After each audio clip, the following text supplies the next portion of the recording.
Hi, everyone. I'm Dr. Mina Blasey, and today we're going to talk about the 5 tips for student success. So if you're a parent or a teacher or an administrator, this video is perfect for you. So take a moment, make sure that you subscribe, and we'll get right into it. Okay, tip number 1, become involved in your school and your district and build relationships while you're doing it. You're thinking, well, how can I do that? I'm working, or maybe I'm a teacher myself and my child goes to school. So here are some of the things that you can do. Now, if you're in the state of California, we have groups that are called School Site Council. Now, most schools in the United States, if they're public schools, have some type of parent council. These councils look at the funding, they talk to the teachers, they talk to the support staff, and they collaborate on what's best for the school and what's best for the students at that time. The other thing that you can do is you can become part of the PTA, Parent Teachers Association, or the Parent Teachers Organization. I would say, even if your school site doesn't have that, you can create an organization that will allow you to collaborate and maybe talk to other parents, maybe even creating a cohort where the principal will allow you and a cohort of parents to come in during the school day or maybe right after school just to collaborate and to get to know other parents in the community. There's something about building your own social capital, meaning building the community up where you have relationships with other parents, maybe relationships with teachers, and then you and those other parents can create spaces for your children to collaborate and maybe study together, work on homework together.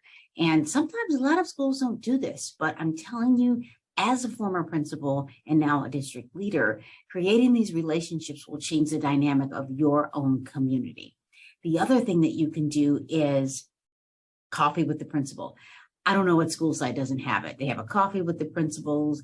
For the principal, I used to have bagels with Blazy, which typically was like pastries and apples and bananas, whatever it was. And then I would go over the school site data. Maybe it was academic data.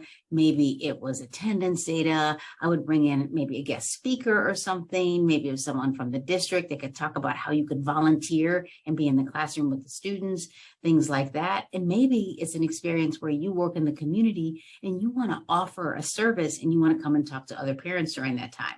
Now, typically the coffee with the principals during the day, but you could ask the principal, can you host 2 of these? Maybe a coffee with the principal in the morning, maybe in the afternoon, you have like soda. California says soda. I'm telling you, I would say pop, like maybe, drinks and chips or something, or drinks and fruit in the evening, or you can come in and collaborate with other parents because yes, I was a parent who worked, so that wouldn't necessarily work for me. Now, if you could take the day or maybe the morning and go and hang out, I recommend it, but really look at how you can bring your community together or you can build up that social capital. The other thing that it does is it increases navigational capital when you build those relationships in your community. And that is because maybe you know something that another parent doesn't know, and you can share that to help increase what they're doing in their own community. So really build those relationships, but also get to know the teacher on a personal level. Maybe not too personal, but what are the teachers' likes? What are their dislikes? What would if they had the perfect classroom, what would it look like so that you can help your child work with the teacher? Now, it's a little different if they're kindergarten. We tend to, as educators, have to kind of work with the students, but as students get older, they can work with the teacher to decide what that classroom is going to look like. And then what does the teacher love? Does the teacher love to have mini conversations with a small group of students while other students are working? My hope is that all teachers are letting students talk to each other, because the way we teach and the way a student explains it could be easier for another student. So really think about what you're doing in the classroom. And remember, tip number 1, get involved. Get engaged in the school and the district. So at that district level, go to the board meetings, go to the district meetings. I know it seems like a lot, but get to know the community you live in so that you can collaborate and make your district the best district ever.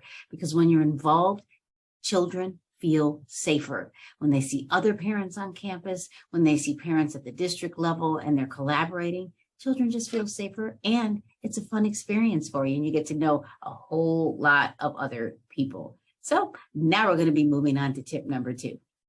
Okay, tip number 2, learning opportunities outside of the classroom. Who knew? In the 4 walls where you typically send students, you send them to public school and they learn in the classroom. I'm going to say that take the opportunity to go outside of the classroom and allow your own children to learn. Now, of course, you know that teachers and school districts and school sites take their kids on field trips, but, or I should actually say, and you can take your child on a field trip too. Outdoor education is a great way for your children to learn. Take them to local museums. I know sometimes you think, oh, I don't want to do learning like that. A lot of these museums will have hands-on labs, or, like a local science museum. They'll have engagement pieces. Maybe it's huge building blocks that allows them to experience engineering for their level. Sometimes it's a historical knowledge. Maybe it's a museum that just came into town and it's only there for 10 days. I highly recommend that you give them those experiences. The other thing is, yes, why not try the library? I know you can do it all online libraries, online books. I agree. I love online reading. I love getting the free books online. I love even checking out a book online and going to pick it up, or just renting it online and reading it online. There's something to be said about going into a library and giving yourself an excursion, getting out of the house and doing something differently. And go experience presidential libraries. Go experience the libraries that might be an hour trip if you can. Maybe go into a university library. See what that like. See what that feels like for your child. The other thing you can do is summer and winter or school break activities at local universities. Universities, especially when students are getting up to ages like 10, 9, 10, 4th, 5th, middle school and high school, a lot of universities will have specific programs geared towards either girls, boys, both, and they can go to STEM activities, science, technology, engineering, and mathematics camps. They can go to arts camps. Maybe they are an artist and they're very creative. Maybe they're in theater. A lot of schools offer that so they can experience it before they get into high school or even college, have an idea of what they want to do. The research shows if a child knows what they want to do by the time they're in 7th grade, they actually will not only just complete high school, but they'll probably go to college and do something. Now, do you have to go to college to be successful? Absolutely not. However, a lot of times a lot more doors will open up if they go to a university. And some of these things are free. Sometimes there's grants, but also ask your school site leader, ask the administrator, what activities are there to do in the area, especially if you move, that's outside of the realm of the school. You can also offer field trips if you work for a local company. Maybe it's an engineering company. You can say, you know what, we would love to sponsor your school. You just have to pay for the buses. Why don't you come? We'll give you a 2-hour tour. 2-hour tour. That's really funny. To experience the school, the environment. Maybe you work for a candy factory. Oh my gosh, why not take kids to see how candy is made? Whatever it is, if you're a parent and you work for an organization and it's local, let children come and see what you do and then take a group of students as well. Now, if you work for a university and you're a professor or you're a dean or president of a university, collaborate with local schools. When I was an administrator, I collaborated with my local university where I got my master's and doctorate, Cal State San Bernardino. I wrote a grant and I took all of our 3rd grade students and at least one parent to the university. We created a program for one day around these students. The president of the university, the current superintendent that I worked with, and the dean of the College of Education spoke to all the students and the parents.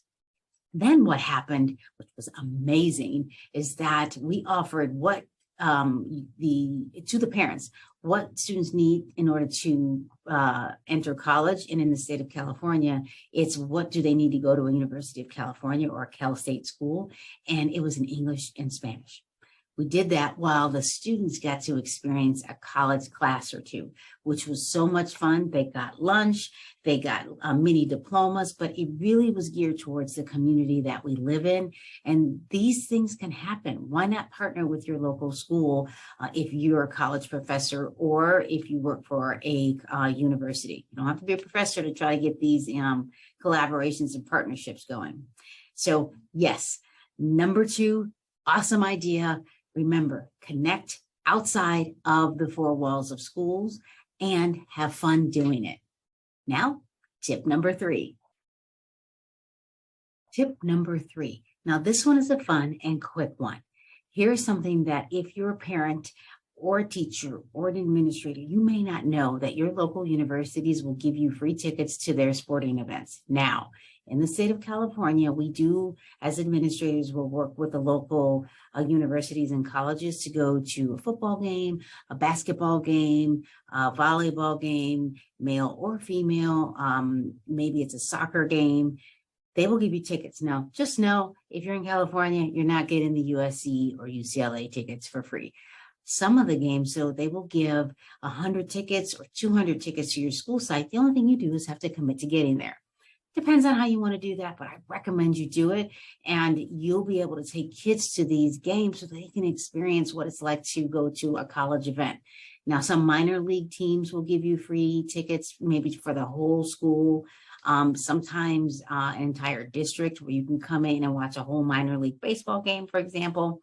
Sometimes the local theaters, maybe the Philharmonic or something like that, they may have day trips where they want students to come and experience the arts. They'll give away free tickets. You just have to get there. So ask around, find out what events are going on, see if you can get a free performance. Some of these performances don't fill aren't sold out. So they want to fill it in and they want to give back to the community. So whatever it is, find events. Is it a little work? Yes. But if you are not my age, where back in the day, we had to do a lot of phone calls. You see how I'm holding the phone and not the phone call. You have the internet. You can find almost anything and see and find a phone number and call someone and figure out who it is you need to contact. There's always someone that knows something about finding out how to contact the people that will give you complimentary visits to a lot of these places. So get to work, find a group of parents, go back to number 1, collaborate with parents and figure out how you can do this for your students because you want what's best for your students. And sometimes the only way to do this is to ask a lot of questions. So now we're going on to tip number 4. Tip number 4, locate your state's standards in English language arts, history, science, math, whatever it is students are learning, physical education, locate those standards. Now, in the state of Illinois, in the state of California, and Ohio, you can just Google state standards with a state in front of it and put the subject area. So for example, for California, we would type in English language arts, California standards. You could start over with California English language arts or ELA standards, and they'll pop up. Now, if you really want to search and you're like, I'm not finding it, for example, you could go to the California Department of Education and search that site. Illinois Department of Education, Ohio Department of Education, whatever the state is, to find those state standards. Know what your child's grade level is learning for that school year. Now, I'm going to tell you that you will hear 2 terms, curriculum and state standards. In the state of California and in most states, when we talk about curriculum for the state for English language arts, we are talking about the state standards. The curriculum is the standards that we want students to master by the end of the school year. If you hear curriculum at the school site, you might want to question, is it the book? Is it the tools that the teacher is using in the classroom, or is it the actual state standard? Because curriculum that you buy that's a product that is used to help teachers navigate the state standards is different than saying, I need them to master this standard. So finding that list of what students need to learn by the end of the school year will help you understand what they're learning over the school year. The same with mathematics. You can Google state standards, mathematics, California, and it'll give you every grade level. So if your child's in 8th grade or 6th grade, it'll give you that level in mathematics. Now, As the kids get older, though, in mathematics, what really changes is whether it's algebra, trigonometry, geometry, and in the state of California, they could have integrated math 1, 2, or 3, and then pre-calculus, calculus, or statistics, for example. And just know you can read what math 1, 2, and 3 entails, meaning it's an integrated approach. You'll get a little bit of algebra and geometry first, and then a little bit of geometry, trigonometry, and then a little bit of algebra, trigonometry, geometry, and pre-calculus in that level 3 or math 3, and then it moves on to the pre-calculus and the calculus. So just know you should understand what those state standards are. In the state of California, the state standards are the next generation science standards. You can Google next generation science standards. However, the state of California will have them listed out differently, even though it's the exact same content. I will say the next generation science standards website is user-friendly. The state standards for the list that happens on the PDF, you can take that and then run over to the website because it's a little bit more user-friendly because it breaks out the content. And if you're not quite sure what I'm talking about, go to my other video around the next generation science standards, and I kind of talk you through what that looks like. So that is tip number 4. Really know what the state standards are in your location and help your child know what they're going to master by the end of the year so they're not overwhelmed. They see something, they're like, I don't know this. You don't need to know it yet. The goal is to learn it over time and really get good at it by the end of the school year so that they can move into the new list of standards in the coming year. Now, tip number 5. Finally, tip number 5. Now I'm going to give you a bonus tip, but first, tip number 5, schoolwork and homework. What's the difference? What's the same? Schoolwork is content that students actually learn in the classroom. It's typically very new information, and teachers are helping students to scaffold or build upon the knowledge that they already know. So they're going to learn things that are new. They're going to grapple. They're going to have what we call productive struggle and learn with the teacher, learn with their peers, and then have some type of informal and formal assessment. It could be verbal, it could be writing assignment, it could be mathematics computation, maybe even writing about the mathematics computation, but really grappling with it, and then maybe building projects, online videos to share what they've learned, a whole bunch of fun things that happen in the classroom. Homework. If your teacher gives homework, there's always a controversy with that. That's a whole nother conversation. Homework is typically something that allows students to practice what they've learned in class. Now, there are times where a teacher will ask students to actually learn something on their own, come back and share, and then learn with the other students. Now, don't get overwhelmed with that. Sometimes teachers want to see what students are able to learn on their own and then come back and have a conversation with it, help them work through it. And that's typically, hey, you go learn about this topic at home, come back and share, and then we're going to work on it together. Should they be graded on information that's new and learning at home? Absolutely not. Yes, there's an argument of whether or not they should be graded on homework. However, should put that aside for a moment. And just know that homework is a space for students to practice. I know that sometimes it seems overwhelming. They got soccer practice, they got soccer at school, soccer club, basketball, baseball, I don't know, swimming, horseback riding. I just want to sit down and do nothing. Giving students time to practice it when they get home really helps, because sometimes they have 5 different subjects or 6 different subjects in middle and high school, and they need time to process it individually because they go from period to next period to the next period, or class to class to class. So they need time to process that. Same with elementary or primary school. They need time to process that information. So giving them practice problems at home should really help them, or practice assignments, writing, reading an article, writing about the article, finding evidence in that information, and then talking about it with their peers, whether it's within Google Classroom, in a chat. It's kind of a fun experience for students, but it also gives them time to put it into their long-term memory. And remember, classwork, a lot of new information, scaffolding, meaning building upon new knowledge, and giving children a chance to talk with their peers, work with the teacher, learn something new, and keep going back to it. And then even mixing things together, meaning maybe it's multiplication and division, maybe it's linear equations, and maybe they're working on base 10 and base 12, and then they mix those problems up. Or giving them different problems at the same time so that they can actually grapple through it. We call it productive struggle, and really letting them talk with their peers, maybe again, videos, presenting the knowledge, presenting to their classmates in a video, because any kid that does a video, by the way, is going to want it to look good. So they're going to make sure it's as right as possible, at least the best that they could possibly do. So classwork, productive struggle, new information, typically homework is practice. It doesn't mean they won't get something new, especially if it's a science and engineering fair that's coming up. It's something they're learning on their own. So don't get too worked up over it, but that's something that you should really help your children with, meaning what's the difference? And here's another tip. Make sure you know what's happening in the classroom. Make sure you know what the assignments are coming up. Work with the teacher, ask questions, because you know that you have that one child that tells you the night before that they need the board for whatever. And you're like, I need more time. Letting your child fail doesn't mean it's the end of the world.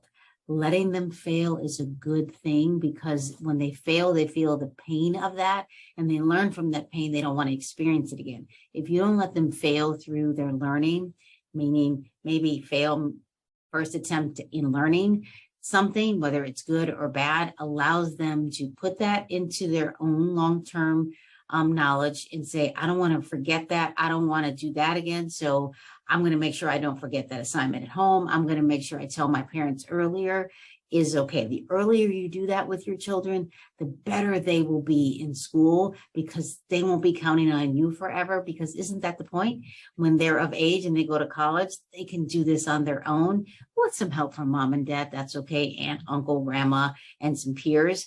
But giving them the autonomy to go through that is a great gift. So thank you so much for listening to tip number 5. And I appreciate that you have listened to all 5 of these tips today. Here are those 5 tips in a nutshell. Remember, get involved, get engaged in the school, create learning opportunities outside of the classroom, outside of those 4 walls. Ask for tickets, go to free events if you can, work with the parents and the community and your principal if you can. Locate those state standards, ELA, math, science, history, the arts, whether it's a foreign language or physical education.